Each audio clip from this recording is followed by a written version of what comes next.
Международная акция «Эстафета Победы» проходит в целях сохранения исторической памяти и вознаменования 75-летия Победы в Великой Отечественной войне.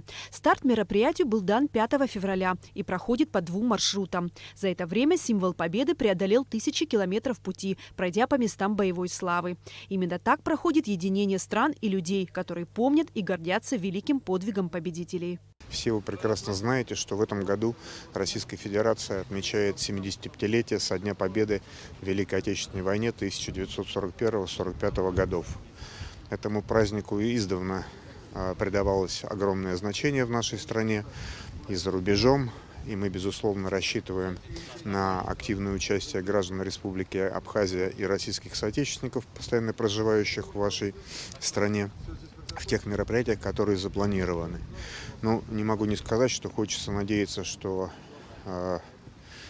тот вирус, который поражает сейчас практически весь мир, он к тому времени пойдет на спад, и мы сможем в максимальной мере провести те мероприятия. Абхазия принимает участие в акции во второй раз. 23 марта эстафета Победы пересекла российско-абхазскую границу и отправилась по городам республики – в Гагру, Очимчиру, Гал. Сегодня торжественные мероприятия прошли в Сухуме. Акцию эстафеты Победы инициировало командование погранвойск России. Недаром ее символом стал макет пограничного столба.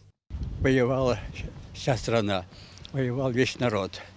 Но в основном, конечно, это в первую очередь пограничники нашей страны встретили врага. И ни один пограничник, ни одна застава не оставляли границу без приказа. Умирали, защищали. Помним и из литературы, в то время мне было 7-8 лет. Мы знаем о том, что гордимся, что мы есть наследники этих боевых дел наших дедов, отцов и братьев. Символ Победы продолжит свое путешествие по городам Абхазии. Затем будет передан в Карачаево-Черкесскую республику. Завершится акция на Поклонной горе в Москве 28 мая. Эсма Голанзе, Степан Мартиросян, Абхазское телевидение.